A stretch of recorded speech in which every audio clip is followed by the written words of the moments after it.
Hey, good morning, everybody. This is People of Substance by LemonSkies, and I've been waiting and waiting and waiting to have this guest on my discussion podcast. I'm excited to introduce Derric Bakker. So there's a lot of ground we have to cover, but why don't we just start out by introducing yourself and sharing a little bit about your background, Derric? Yeah, absolutely. Thanks, Olga, for the invitation. And yeah, we have all these interconnections between people, but this is our first time actually getting a chance to have a conversation, and I appreciate the invitation. It is. It is. We're meeting Uh, and we're meeting on camera.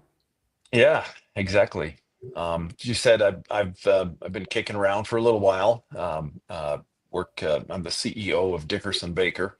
And if people don't know who we are, we're a nonprofit consulting firm. We work with nonprofit organizations all over the country. We got a team about close to 60 full-time folks and multiple divisions of our company, but most people know us for our fundraising work. And particularly, that's kind of the topic of my new book, which just kind of came out last month. It's called A Better Way to Fundraise. So having a lot of conversations about that book, and that's kind of exciting and fun too. So before we get into that, and I have many questions, I did some homework on this.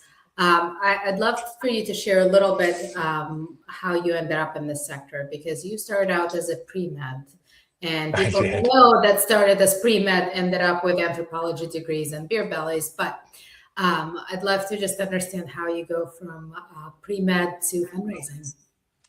Well, I'll share that story in a minute, but one of the funny little pieces of tidbits of information about Dickerson Baker is that, Clark Dickerson is the Dickerson side of Dickerson Baker. He's just retiring this year. He just turned 80, so he'll be retiring. We just celebrated a retirement celebration and all staff retreat a couple of weeks ago. But ironically, Clark also started off as a biology major, not pre-med specifically, but I was a biology chemistry kind of group major, and he was a biology major. So we said, if you want to get into fundraising consulting, the clear path is to start in biology in college. Absolutely, But absolutely.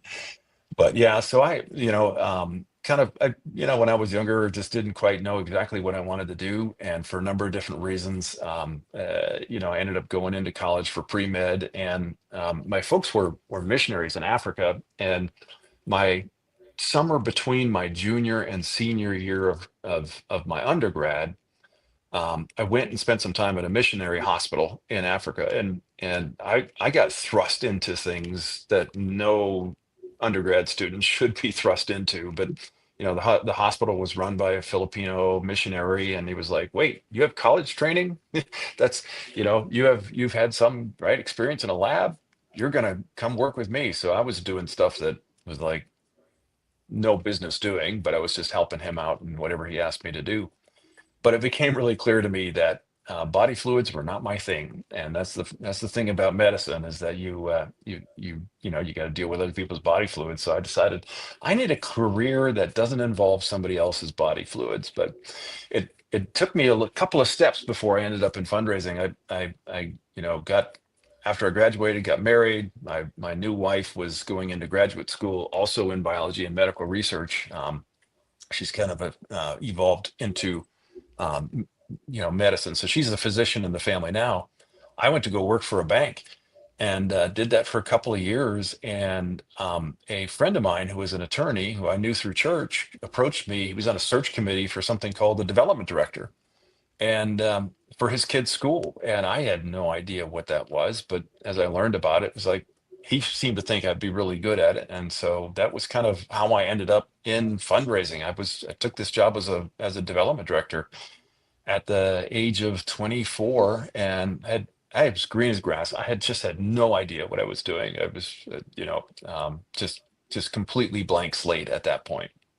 Yeah, I appreciate that you had that moment of reckoning about body fluids before you entered the medical school. So that Right? was a happy break there. And obviously, your spouse does not have the same issue. No, not at all. Okay. That colors some of our conversations over the dinner table. So I'm like, honey, not now. But Yeah, the kids, our kids love to draw those stories out of her. And sometimes I swear they're just doing it to ick dad out, you know? they 100% are. Yeah. Yeah, Absolutely exactly. subjective.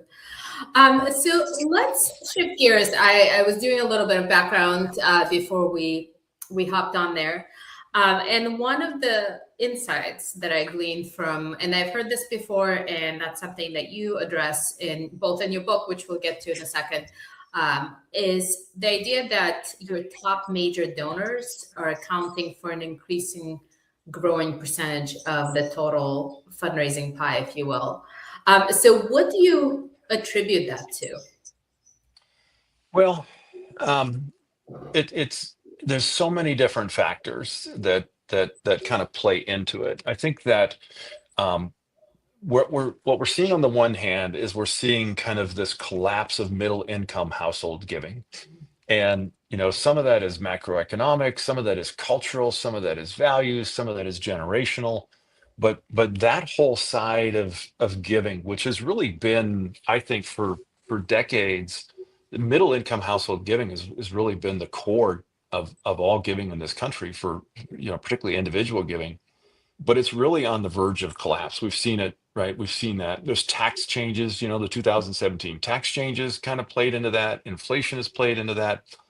um, at the very same time, we're seeing this kind of division of wealth in the country where you have a lot of high net worth folks, high net worth households where kind of net worth and the wealth is accumulating at that side.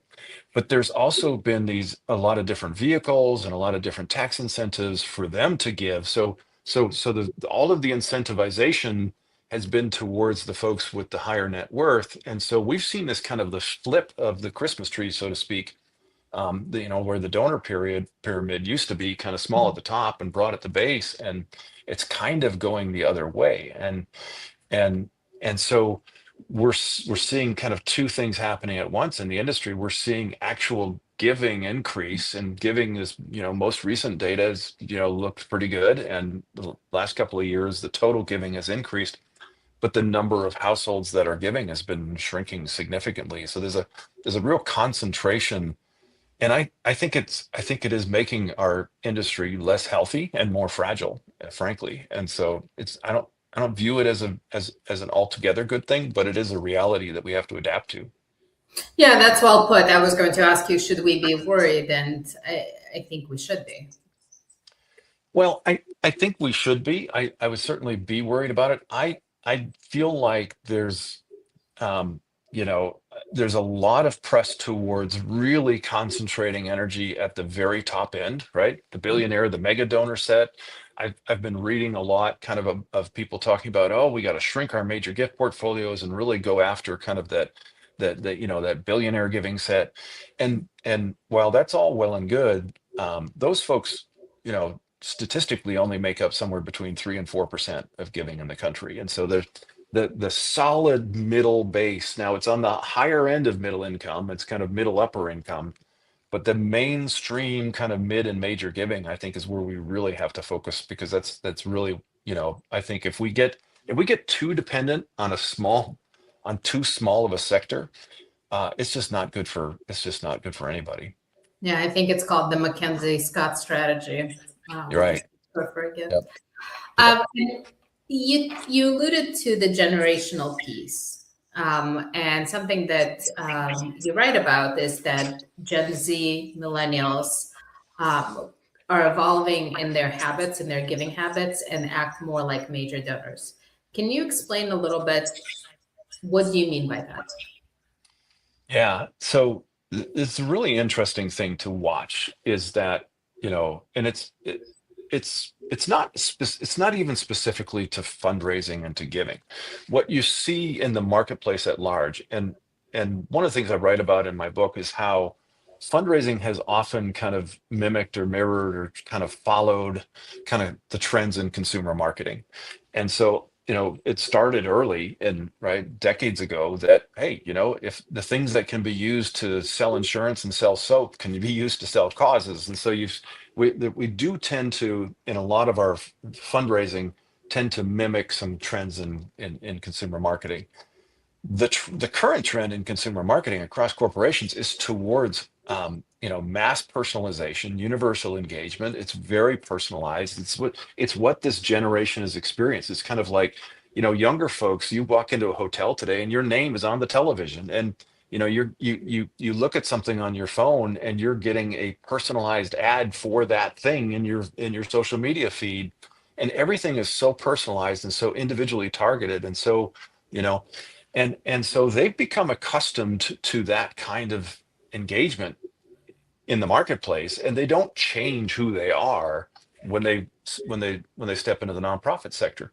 They have a lot of those same kind of experiences.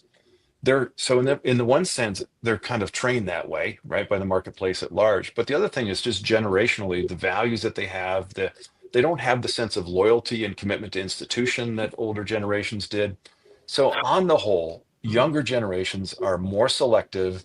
They are actually very generous and cause driven, but they're very impact oriented, much less institutionally loyal. They expect transparency, they want relevance, they want to be engaged and involved with the organizations that they give to. They want to see proof that they're giving is connected to real change. All of these things, when you start to put it all together and look at their patterns and their preferences, it's like they behave like major donors. They're just not giving major gifts yet, but the way they behave, their expectations and their preferences and their giving patterns really look a lot like how major donors give. And so that's one of the core things about why this idea of relationship-based fundraising, right? But with taking basically the principles of how we use major giving in general and saying we need to begin applying that across the entire database, because the donors in general, we're seeing, major donors are becoming a much larger. They become the major source of revenue. But then on top of that, younger generations behave like major donors. So we're all major donors now, basically. Yeah. So, kind of the core premise, and I did some homework, like I said, got one of these. The major premise of your book is to start treating all donors like they're major donors, starting with your Gen Zers and everyone in between. But you specifically allude to 7 behaviors that really kind of distill down what that means. Right. Can you touch on your favorite ones of the 7? Yeah. So absolutely. I think there's a couple right out of the gate. My favorite out of all of them, and it's really one of I believe the most important one, is listen first. That's the first one out of the gate.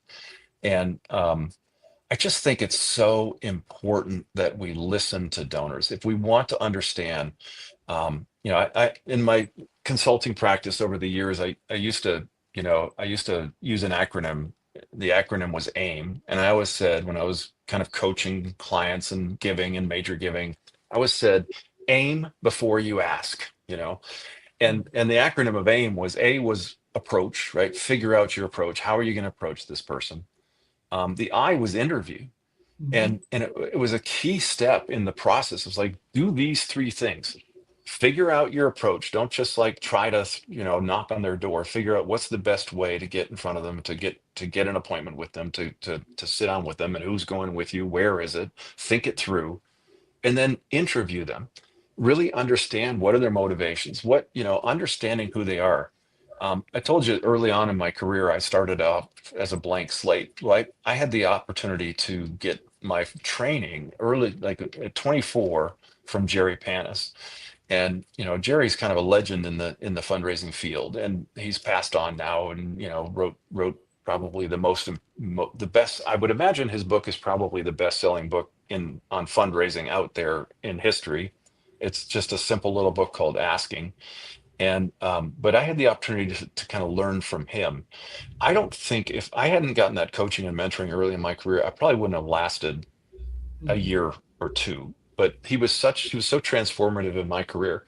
But one of the things that I have carried forward from my training from Jerry all the way back was, he said, listening is the most important skill in fundraising. And because when you understand so the M in AIM stands for motivate, right? So when you understand what motivates someone, what their interests are, what their stories are, I share a story in a book about a fundraiser. In chapter 4 is all about the 7 behaviors, and listen first is that first behavior. And every single one of the 7, I share some very, frontline stories of examples, because it really is what we're trying to do is take these behaviors and extend them across our fundraising in general. So you got to really understand what those behaviors are. And the story there is, I sat with a fundraiser one time in a living room for a 90-minute visit with a couple. And he spent the whole time kind of like interviewing them and asking about their story. And she learned about how she grew up in Appalachia and the importance of a teacher in her life. That then she went into teaching, and then they started this chain of tutoring, right? That was kind of the impetus for them to start this tutoring business. And it was, it's a well-known brand name tutoring business that was very successful. I think they sold it, and then they came into a lot of money. They became a major donor. But when you understood their whole, right, their whole story, then of course he was able to ask them ultimately, when he came back for the ask, for a gift that was a perfect fit for for them, Mhm. because it's like he listened and understood, and then was able to use what he knew about them to help motivate them to give to that. So listen first is the first of those 7 behaviors that is kind of my favorite. And I think everything else builds off of that. We just don't do enough listening to donors. We make so many assumptions, and we just tend to fire stuff out there in the ether without paying attention if they care about it or not. Yeah. So I think that this begs the obvious question, from relationship standpoint, everything that's described makes perfect sense. But when you have, instead of a portfolio of a few donors that you can really get to know, how do you scale that? Right. Yeah. That's the key question. And so the premise of the book is, the sub title of the book is treat every donor like a major donor. So the book's title is A Better Way to Fundraise, and the better way is treat every donor like a major donor. But there's another tagline at the bottom of the book. If you hold it up there, if you got it again, and what does that say? It says how. Go ahead and How read it. AI is enabling major giving at scale and reshaping the future of philanthropy. Right. So what was really interesting when we get into looking at, historically and kind of the trends of giving, one thing that really stuck out to me was in 2000 when COVID hit, right? Um, Fundraising has always kind of gone down 2 tracks. You have your, direct response marketing track, and then which is mostly mass and mids, and then you have major giving. And major giving has always been high touch. It's always been sitting down for coffee, meeting face to face, et cetera. So when COVID hit in 2020, mass marketing fundraising just churned right along. That there were glitches along the way, like letter shops, being short staffed, and some supply chain issues and things like that. But for the most part, mass marketing, the whole direct response side, could keep going, particularly digital, because you didn't have a lot of the supply chain issues.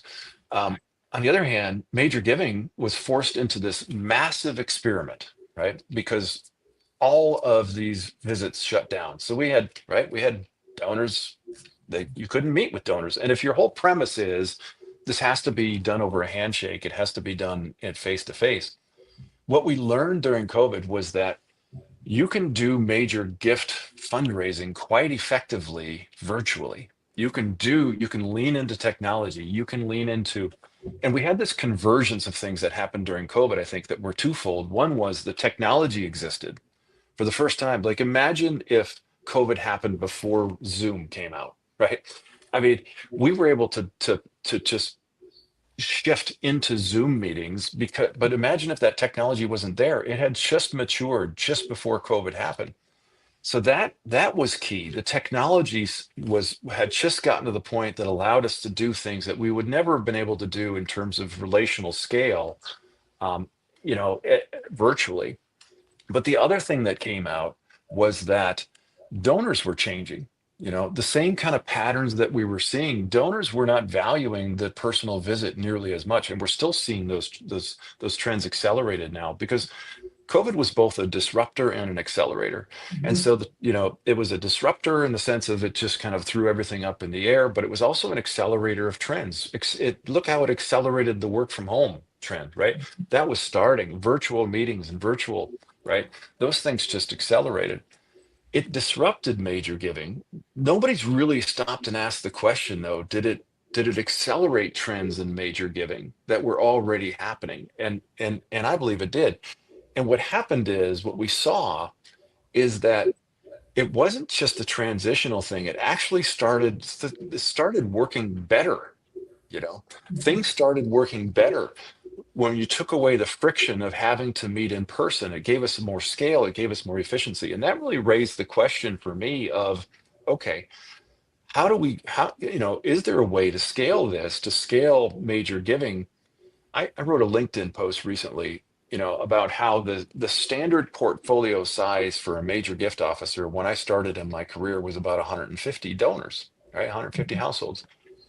It's 30 some odd years later. We have all of this technology now, and that standard is still about 150. And there's a lot of talk in the industry about shrinking the portfolio. I'm just asking, how is it that every other industry, right, is looking at more efficiency and more scale with the application of technology, and we're having a conversation about reducing scale, right? Right. So I'm kind of like pushing the other way and saying, hey, every donor is a major donor today, whether they're giving at a major level or not. They're behaving like a major donor.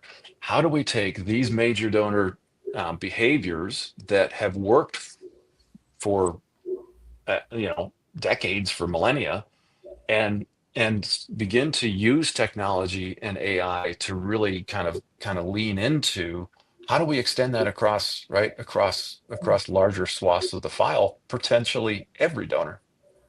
You're redefining what relationship means. Is it from the donor's perspective, feeling like their needs are addressed?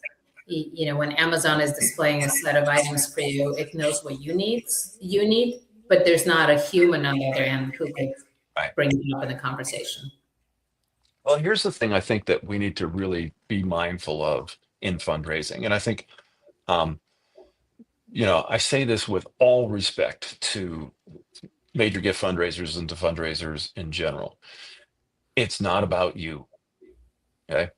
It's not about me. It's not about the fundraiser. Yeah. The donor is not looking to have a relationship with you. Okay. The donor is looking to have a relationship with the cause, with the organization, with the mission. And that relationship is multidimensional. It's not necessary.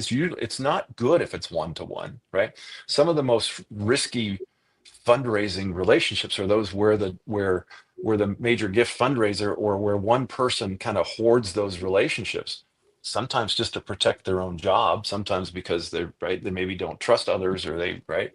But but really, the relationship between a donor and a cause is not one to one, and oftentimes it's multiple to multiple, right?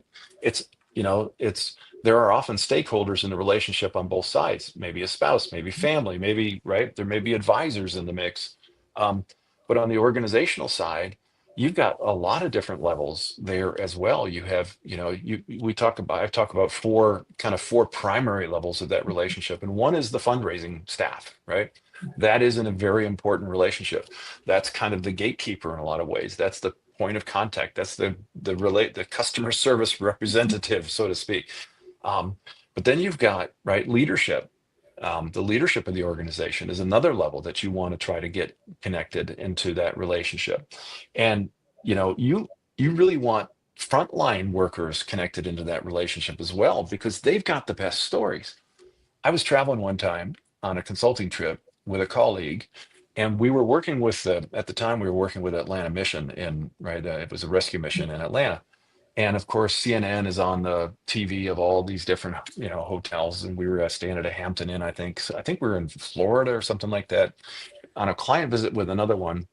And suddenly we're at breakfast at the Hampton Inn, and CNN comes on, and they're featuring the story of Atlanta Mission. But they were featuring this guy at Atlanta Mission who was kind of like, he was one of their staff members, but he was a frontline staff member at the men's shelter.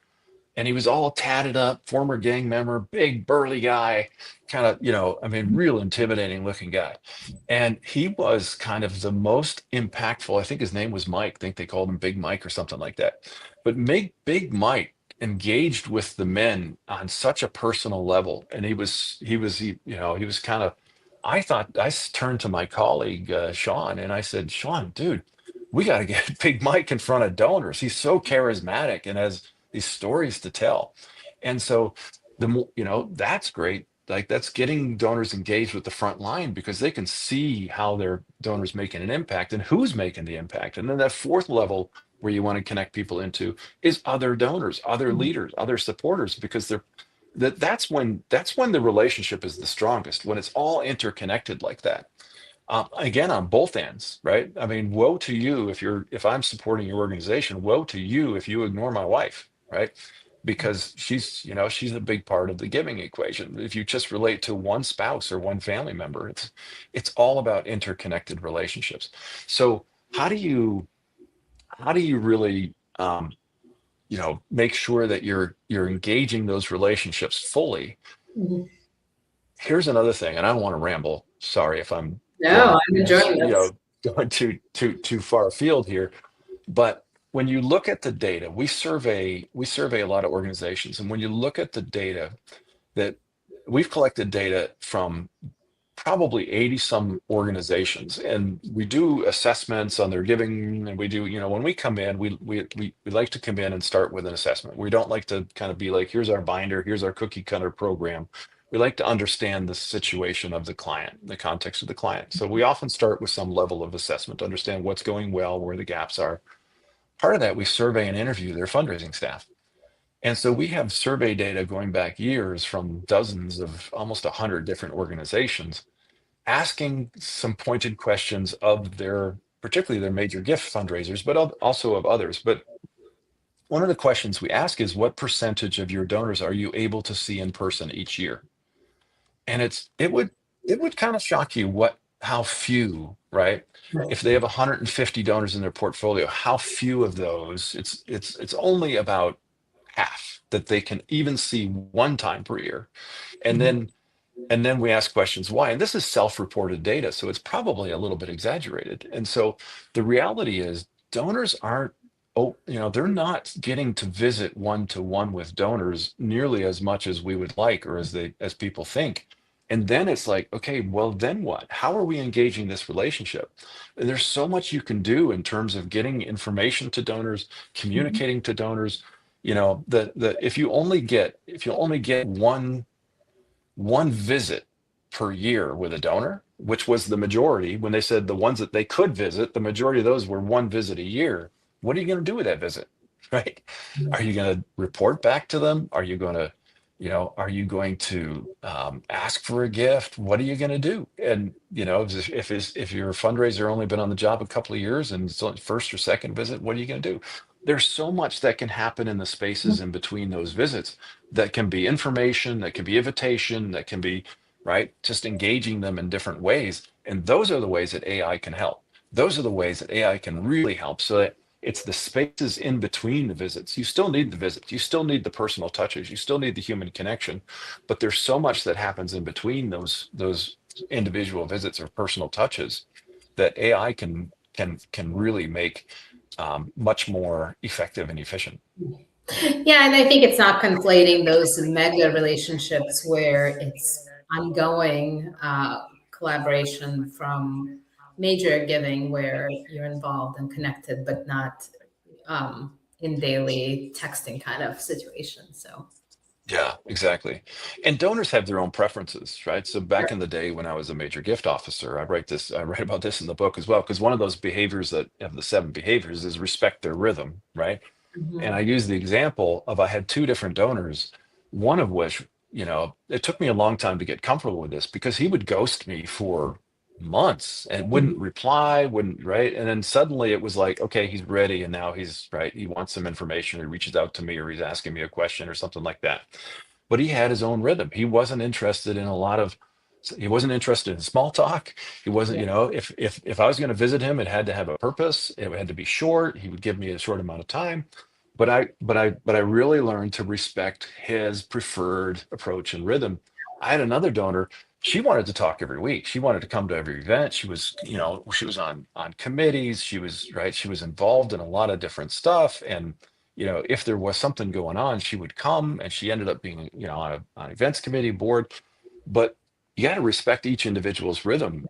Not, neither was right or wrong, but they have different preferences. And so, um, just to Yeah. give an example, when I talk about listen first, here's a classic example of how technology can help with that.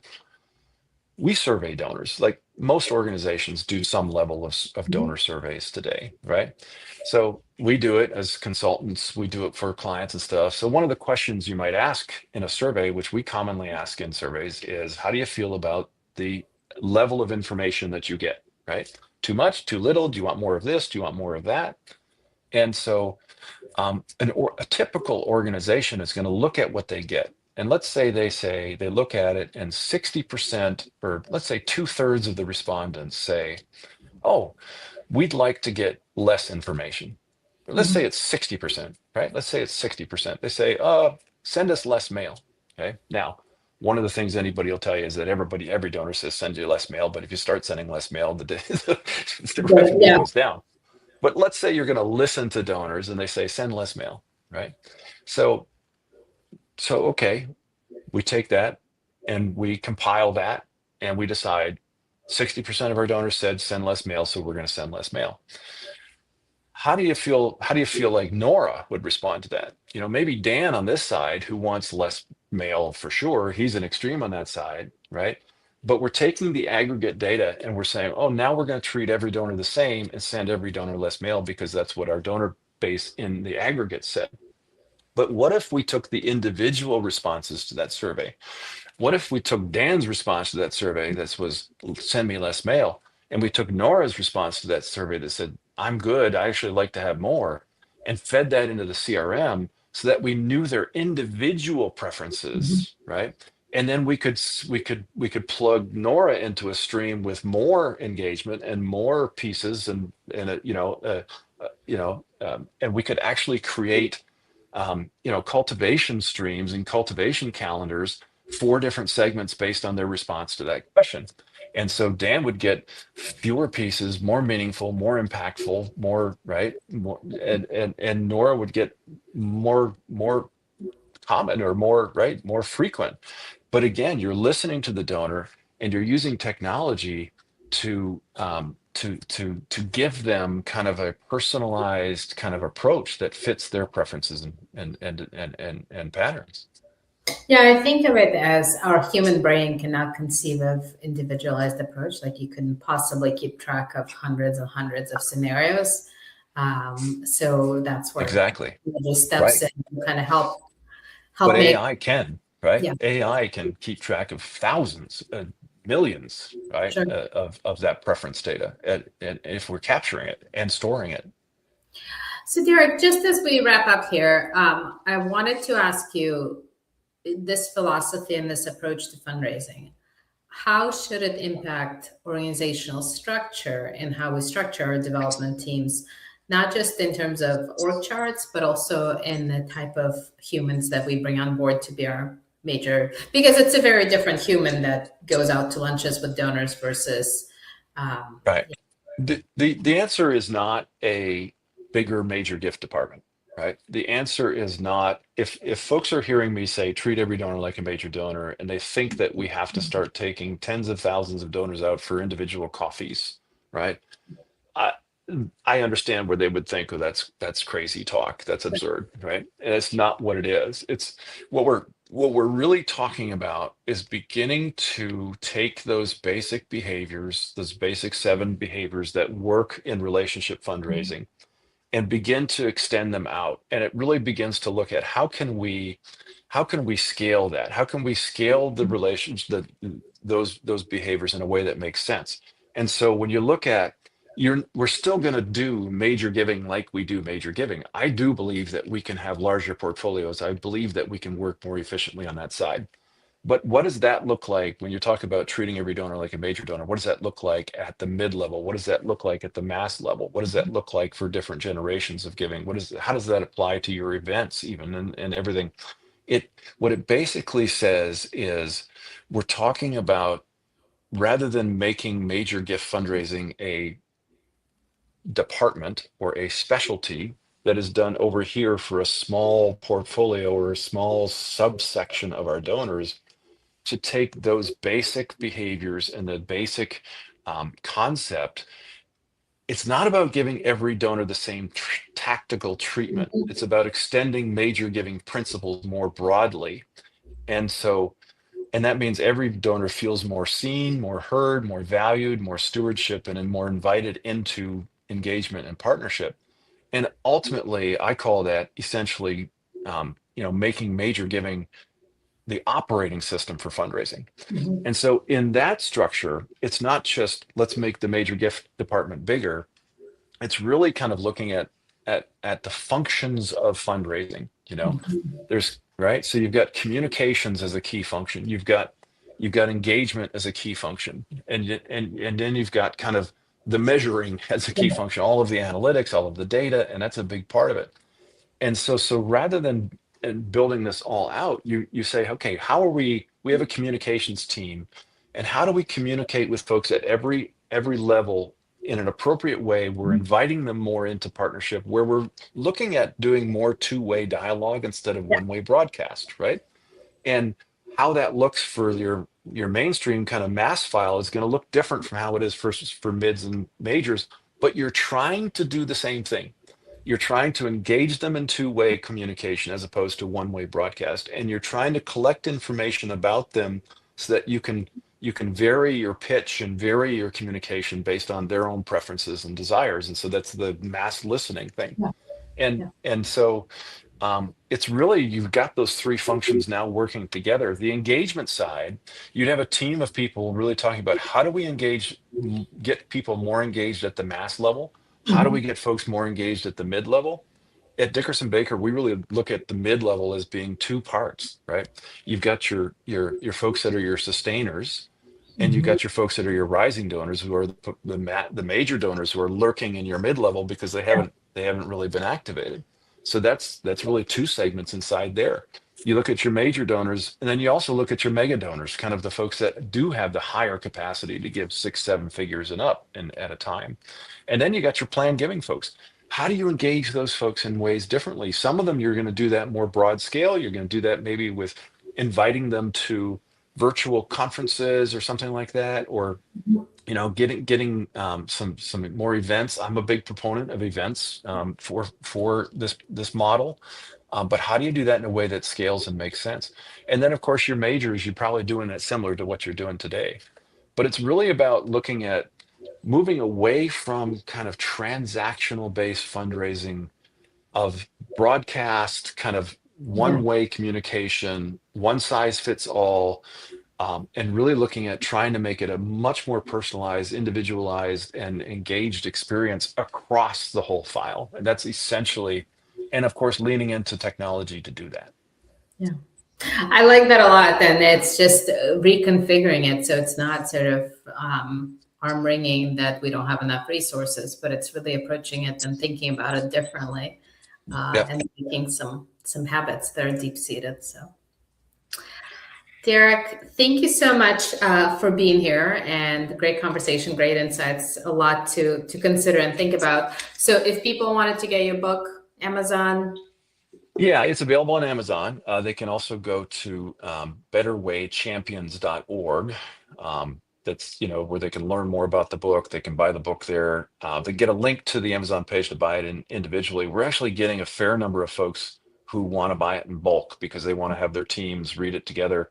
Got some summer book clubs and that are going to be reading it. But we've had a number of folks that it was just an aha moment for them, where I think one of the things I've heard a lot from people is, wow, this book gives voice to something I've been thinking for a long time.